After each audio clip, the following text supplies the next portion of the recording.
Commander Han Jie stood tall in the Great Hall of the Galactic Council. The room was huge, with a high ceiling that showed the stars above through clear glass. 200 alien leaders sat in curved rows that went up high like in a sports arena. Han had been here many times over the last 5 years as Earth's main speaker to the council, but today felt different. The air was cold and no one would look at him. Han wore his dark blue Terran Space Force uniform with its silver buttons and the Earth patch on his arm. Next to him stood Park Ji, his helper and note-taker, dressed in a simple gray suit.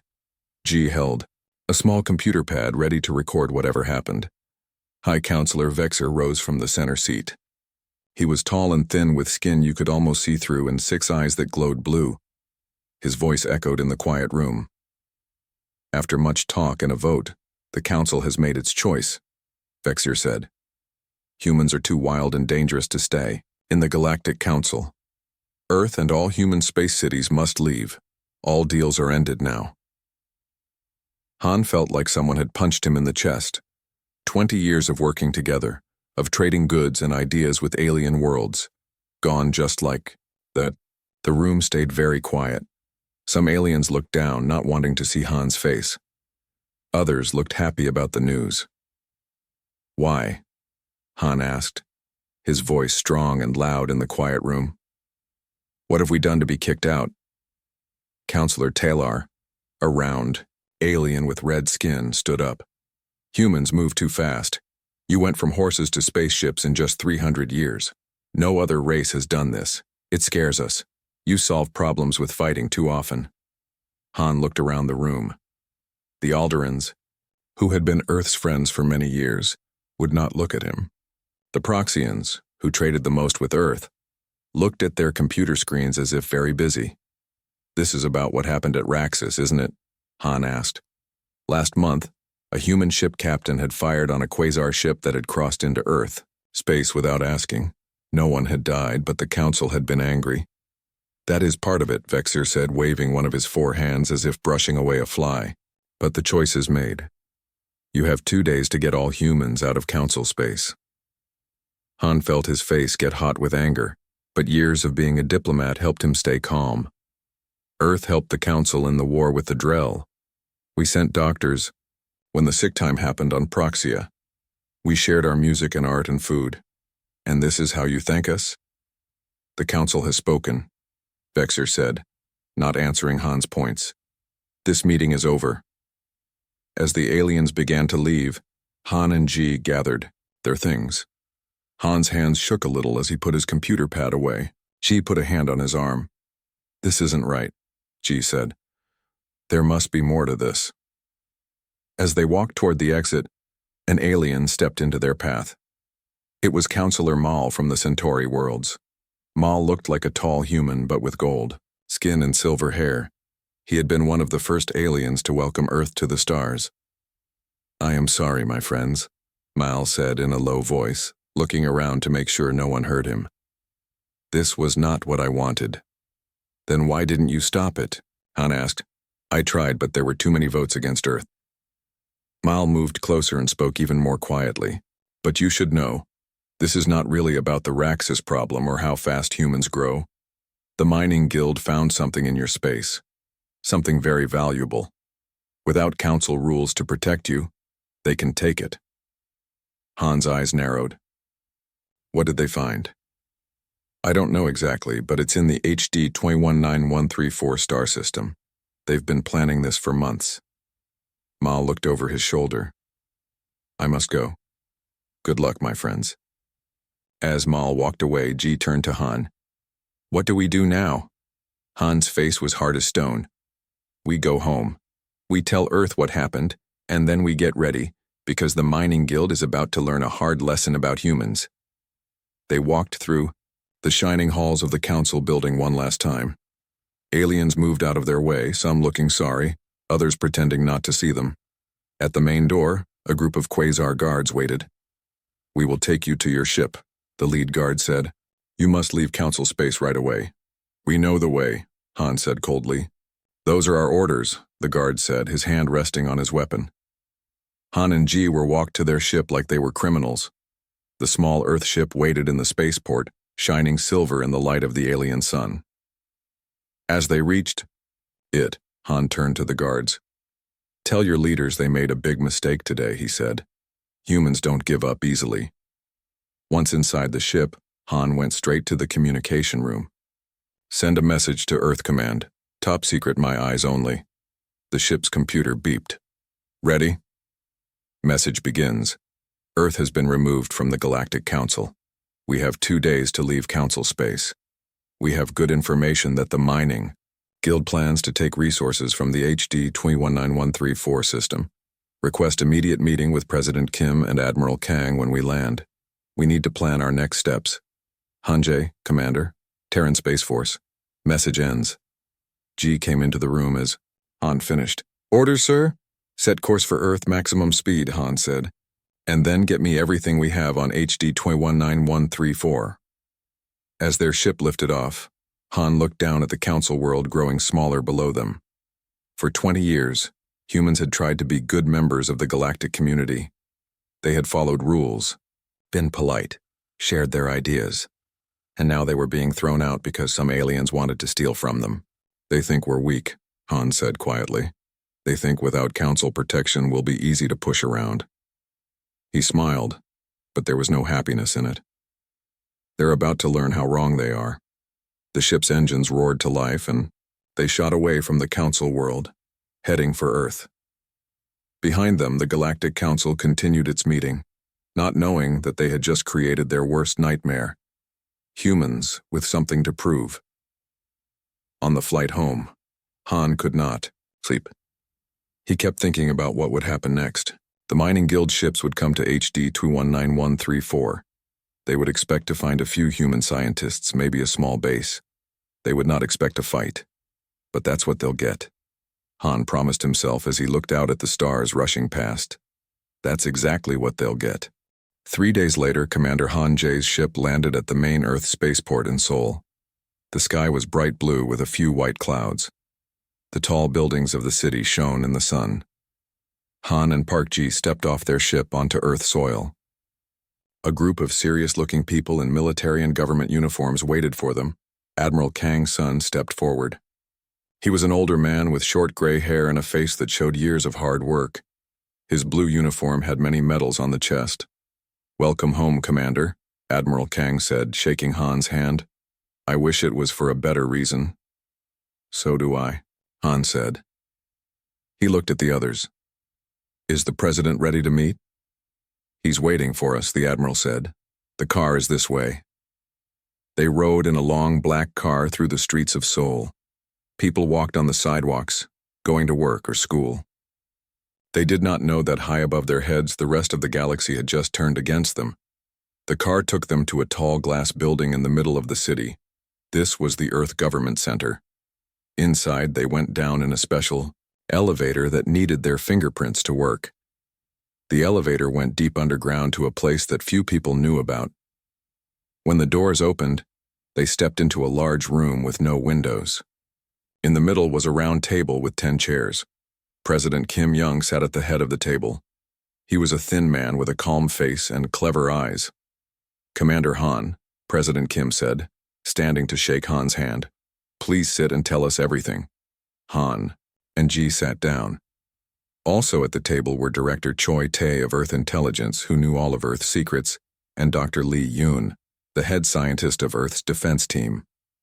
Dr. Lee was a small woman with short black hair and eyes that looked like they never missed anything. Han told them everything that had happened at the council. He told them what Councillor Mal had said about the mining guild wanting something in the HD 219134 star system. President Kim's face got harder as he listened. When Han finished, the president turned to Dr. Lee. "What do we have in that system? That would make the mining guild want it so badly?" Dr. Lee touched some buttons on the table. A picture of stars appeared above the table like a movie in the air. She zoomed in on one star. "HD 219134 is where we found the quantum crystals last year," she said. "We kept it secret because these crystals are very special." "Special how?" Admiral Kang asked. "They can change how space and time work," Dr. Lee said. "With enough of these crystals, we could build ships that move faster than anything the Council has. We could also make weapons that go through any shield. Director Choi spoke up. So the mining guild found out about the crystals and got us kicked out of the council so they could take them. That's what it looks like, Han said. And without council protection, they think we can't stop them. President Kim stood up and walked around the table. They think humans are weak now that we're alone. They've forgotten that we were alone for thousands of years before we met them. We built our own ships. We made our own future. He stopped and looked at each person at the table. What can we do about this? Admiral Kang smiled. It was not a nice smile. We've been getting ready for something like this for years. The council thinks they know all about our ships and weapons, but we have secrets. The Admiral touched the table controls. The star map disappeared and was replaced by a picture of a new kind of spaceship. It was long and sharp-looking, with strange patterns on its sides that seemed to move and change as they watched. This is the Phoenix, Admiral Kang said. We built it in secret. It has technology the Council has never seen. The patterns on the hull can bend light and other energy. Enemy sensors can't see it. Enemy weapons can't hit it. How many do we have? President Kim asked. 5 are ready now, Admiral Kang said. We can have 15 more in 3 months, Dr. Lee added. And with the quantum crystals, we can make them even better. The crystals let us go through space in a new way. We don't need the Council's jump gates to travel between stars. President Kim nodded. Good. Very good.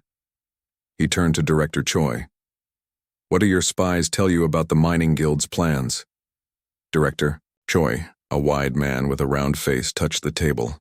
A new picture appeared showing strange-looking ships. The mining guild is sending a fleet to HD 219134, 25 ships. They think they'll find maybe a small human base with a few scientists. They're not ready for a fight. When will they get there? Han asked. 3 months, Director Choi said. President Kim looked at them all. Then we have 3 months to get ready. Admiral Kang, I want a battle plan on my desk tomorrow. Dr. Lee, push the Phoenix program as fast as you can. Director Choi, find out everything about the mining guild ships. He looked at Han. Commander Han, I'm putting you in charge of the Phoenix fleet. No one knows the council races better than you do. You'll lead our answer to this insult. Han stood up straight. Yes, Mr. President. What exactly will our answer be? President Kim's eyes were hard. First, we protect what's ours. Then we show the council that humans are not to be pushed around. If they closed a door on us, we'll kick it down. For the next 3 months, Earth worked day and night. The 5 Phoenix ships were made ready. Crews were chosen and trained. Weapons were loaded. In her lab deep under Seoul, Dr. Lee worked with the quantum crystals, making new technology that would surprise the council races. Han spent his days learning about the Phoenix ships. They were amazing. The hull patterns could change how light and energy moved around the ship. Sensors couldn't see them well. Weapons couldn't lock onto them. They were faster than any council ship. At night, Han looked at the stars from the window of his apartment. Somewhere out there, the mining guild ships were moving toward HD 219134, thinking they would find easy pickings. They had no idea what was waiting for them. 2 weeks before the mining guild was due to arrive, Han's Phoenix fleet left Earth. The 5 ships slipped away quietly, their hulls bending light around them so they were hard to see even with the naked eye. On the bridge of the lead ship, also called Phoenix, Han sat in the captain's chair. Next to him stood Park Ji, now his second in command. Set course for HD 219134, Han said. Maximum speed. Course set, sir, the pilot said. Let's go show the galaxy what happens when you push humans too far, Han said. The Phoenix fleet jumped to faster-than-light speed, heading for a battle that would change the galaxy forever. The Phoenix fleet arrived at HD 219134, 2 days before the mining guild ships were expected. The star shone bright yellow in the darkness of space. It had 6 planets circling it. The 3rd planet was where humans had found the quantum crystals. Commander, Hanjae stood on the bridge of his ship looking at the view screen. The 3rd planet was mostly blue ocean with some green land. It was a beautiful place. A small human base sat on the largest island. Only 20 scientists lived there, studying the crystals. "Send a message to the base," Han said to his communications officer. "Tell them we're here and to stay inside. Things might get rough soon." "Yes, sir," the officer said. Park Ji stood next to Han. "Where should we position the ships, sir?" Han looked at the star map. "Hide the Phoenix behind the fourth planet. Put the other ships behind the system's 3 moons. When the mining guild arrives, they should see nothing but the small base." For 2 days, the Phoenix fleet waited in, hiding. The ship crews stayed quiet and ready. They checked their weapons and shields over and over. Many of them had never been in a real space battle before. Han spent most of his time on the bridge. He didn't sleep much. He kept thinking about the Council and how they had thrown Earth away like trash. Now it was time to show them that humans were not so easy to get rid of. On the morning of the 3rd day, the sensors officer called out, "Sir, ships entering the system." Han straightened in his chair. "Show me." The view screen changed to show 25 ships coming into the star system. They were ugly, boxy things built for mining, not fighting. But they carried weapons. The mining guild knew they might have to fight off pirates or other trouble. "They're heading straight for the 3rd planet," the sensors officer said. "Of course they are," Han said. "They want the crystals." Ji looked worried. "They have more ships than us, sir." "But not better ships," Han said. He turned to his communications officer. "Open a channel to the mining guild fleet." "Channel open, sir." Han stood up. "This is Commander Han J of the Terran Space Force. You are entering human space without permission. Turn around now or face the consequences." There was a moment of silence. Then a rough voice answered, "This is Captain Drell of the Mining Guild. By order of the Galactic Council, this system is open to mining operations. Your claim is no longer valid. Stand down your forces or be destroyed." Han smiled, but there was no happiness in it. "I was hoping you'd say that." He turned to his crew. "Battle stations, all ships, drop your light-bending shields and prepare to attack." The 5 Phoenix ships appeared as if by magic. The mining guild ships had not seen them hiding. Now suddenly, they faced 5 of the most advanced warships ever built by human hands. Captain Drell's voice came again, now with fear in it. "What trickery is this? Where did these ships come from?" "Don't worry about where we came from," Han said. "Worry about what we're going to do next." He turned to his weapons officer, Sergeant Bei Min. "Target their engines only. Disable, don't destroy. Let's make our point without killing anyone." "Yes, sir," Sergeant Bei said. She was young, but one of the best weapons officers in the fleet. Her fingers flew over her control panel. "Targets. Locked. Fire," Han ordered. The Phoenix's main guns fired beams of blue light. The beams hit the first mining guild ship right where its engines were. The ship's shields did nothing to stop the beams. They cut through the metal like it was paper. The engines died and the ship began to drift. "Next target," Han said calmly. One by one, the Phoenix disabled the engines of the mining guild ships. The guild captains tried to fight back. They fired their weapons at the human ships. But the special hulls of the Phoenix ships bent the energy of the weapons around them. Not a single shot hit.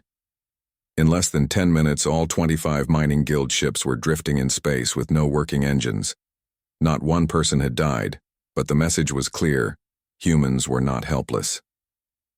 "Open a channel to all guild ships," Han ordered. "Channel open." "This is Commander Han. As you can see, we could have destroyed you all. We chose not to. We are not killers. But make no mistake, we will defend what is ours." Han paused, then added, "You have emergency power and life support. In 2 days, Council ships will come to tow you home. Until then, think about what happened here today. Think about what it means to make an enemy of humanity." He closed the channel and sat back in his chair. His crew looked at him with pride and a new respect. They had faced a much larger force and won without firing a single killing shot. Park Ji came to stand next to Han's chair. "What now, sir?" "Now we send the message," Han said. "Send the video of this battle to every council. World, I want them all to see what happens when you try to steal from humanity." The video spread across the galaxy like fire. It showed the Phoenix ships appearing from nowhere. It showed them cutting through guild ships as if their shields weren't even there. And it showed Han's message of warning at the end. On hundreds of worlds, alien leaders watched and worried. They had thought humans would be easy to push around without council protection. They had been very wrong. Admiral Kang called from Earth. His face on the screen looked pleased. "Well done, Commander. The President is very happy with how you handled this." "Thank you, sir," Han said. "But the Mining Guild is just the beginning. The Council itself needs to learn this lesson." Admiral Kang nodded. "Agreed. That's why you're getting new orders.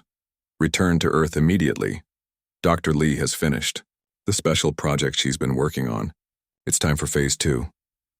"What's Phase 2? Han asked. Admiral Kang smiled. "We're going to pay a visit to the Council, and we're bringing a new ship that will change everything." Han felt excitement rising in him. "We'll set course for Earth, right away." As the Phoenix fleet jumped away from HD 219134, news of what had happened there raced ahead of them. The Council races began to worry. Some began to prepare for war. Others began to wonder if they had made a terrible mistake by casting humans out. On the Phoenix, Han looked at the stars streaming past the view screen. For the first time since the Council had expelled humanity, he felt good. Humans had proven they would not be victims, and soon they would prove much more. 1 month later, a massive ship appeared near Proxima Prime, the home world of the Galactic Council. The ship was 3 times larger than any vessel ever seen in Council space. Its hull was black with lines of blue light running across it like rivers. The name on its side read TSF Thunderbolt. Inside the Council building, alarms rang out. Council members ran to the main meeting room. Security ships rushed to surround the human vessel, but they kept their distance. No one wanted to fire the first shot. High Counselor Vexer called an emergency meeting. "What is the meaning of this?" he demanded as he looked at the huge ship on the view screen. "How dare they come here after what they did to the Mining Guild fleet?" Counselor Taylor wiped sweat from his red face. "They disabled 25 ships without killing a single person. They could have destroyed the whole fleet, but chose not to. What does that tell you about their intentions now?" Before Vexer could answer, a message came from the human ship. "This is Admiral Kang Sun of the Terran Space Force. We request a meeting with the full Council in 1 hour. We come to talk, not to fight." Vexer looked around at the other Council members. Some looked afraid. Others looked angry, but all agreed they had no choice but to meet with the humans. "Tell them they may send 3 representatives," Vexer said. The answer came back quickly. "We will send 3 people. Prepare for them to arrive by shuttle in 1 hour." 1 hour later, a small human shuttle landed at the Council spaceport. 3 humans stepped out: Commander Han Jae, Park Ji, and a small woman with short black hair and clever eyes. This was Dr. Lee Yun, though the Council did not know her yet. Council guards led them to the main chamber. All 200 members of the Council were there, watching the humans with nervous eyes. Han smiled a little when he saw how nervous they looked. It was very different from the last time he had been here. High Counselor Vexer spoke first. "Commander Han, you returned to Council space against our orders. You attacked Mining Guild ships that were operating with our permission. Explain yourself before we decide on punishment." Han stepped forward. He wore a clean uniform with new medals on it. "Funny, I don't remember asking for permission to be here, just like the Mining Guild didn't ask permission to enter human space and try to steal what was ours." Vexer's 6 eyes blinked rapidly. The Council decided to throw humanity away," Han said, cutting him off. "You thought without your protection we would be weak. You were wrong." He nodded to Dr. Lee, who stepped forward and touched a small device on her wrist. A big picture appeared in the air in the middle of the Council room. It showed the battle with the Mining Guild ships.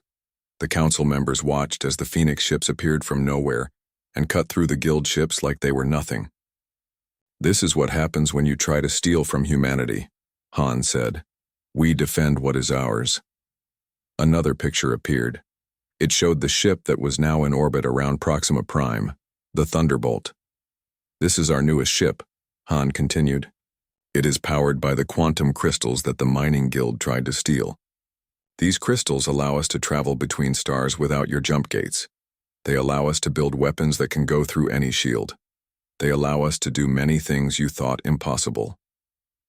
The room was very quiet now. Han looked around at all the alien faces watching him.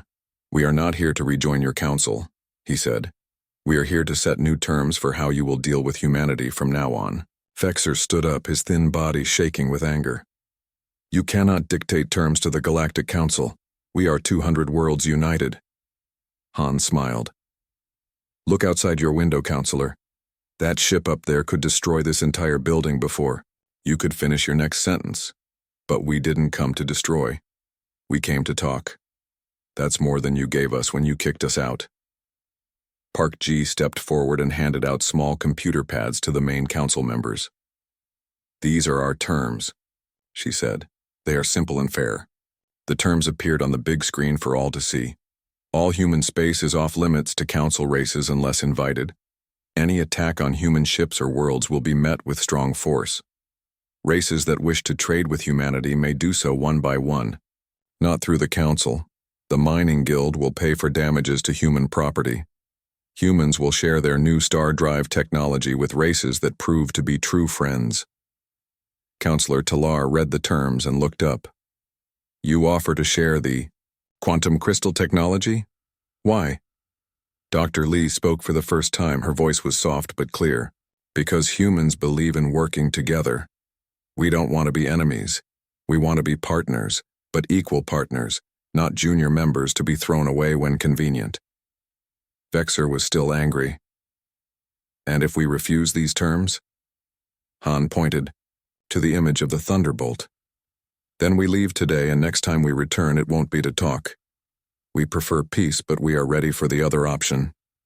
Your choice. The council asked the humans to wait outside while they talked. The debate lasted for hours. Some wanted to fight the humans. Others pointed out that the Thunderbolt could probably destroy their whole fleet.